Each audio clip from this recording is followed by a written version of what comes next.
কোন মেয়েকে যদি প্রশ্ন করা হয়, এই মেয়ে কাল থেকে তোমাকে পুরুষের দায়িত্ব পালন করতে হবে, পুরুষ যেমন রোদে রোদে নেড়ে কাজ কাম করে খাওয়ায়, তোমাকেও কাল থেকে খাওয়াতে হবে, তুমি অ্যাকসেপ্ট করবা কিনা বলো না?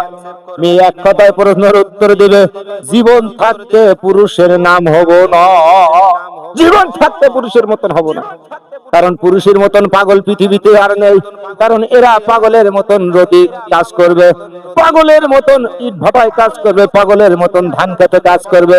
আমরা মেয়েরা বাড়িতে থাকবো, ভালো মন্দ এনে দিবে, রান্না করে আমরা খাবো, তাদেরকে দিব। মাস গিলে বছর গিলে সুন্দর মোতাবেক কেনাকাটা করব, কোন রকম বাধা আমাদের থাকবে না, কোন রকম বাধা আমাদের থাকবে না। আর যদি কাল থেকে পুরুষ হয়ে যায়, রোদি নেড়ে গিয়ে কাজ করতে হবে, এ কথা মিথ্যা নয়।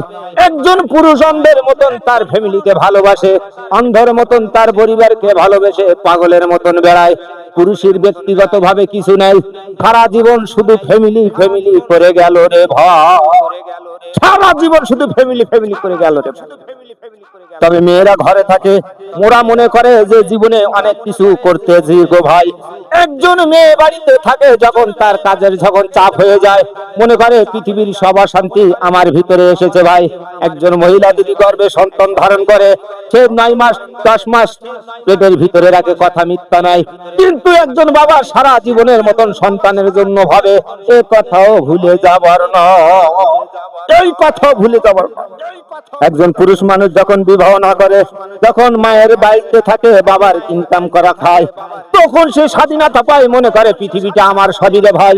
আর যখনই তিনি বিবাহ করে সংসার জীবনে জড়িয়ে যায়, তখন মনে করে পৃথিবীর সবচেয়ে বড় ফাঁসির দড়ি পড়েছে রে গলা, পৃথিবীর সবচেয়ে বড় ফাঁসির দড়ি পড়েছে গলায়।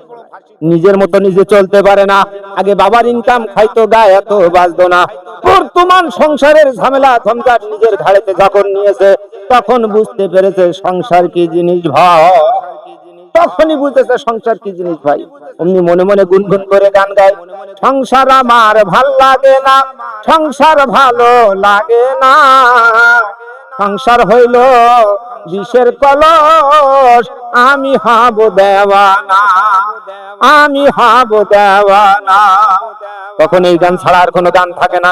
কিন্তু এই গান একবার যদি গলায় ফাঁসি হয়ে যায় রে ভাই, বিবাহতে জড়িয়ে, এই ফাঁসি আর ছাড়াবার নয়, এই ফাঁসি আর ছাড়াবার নয়।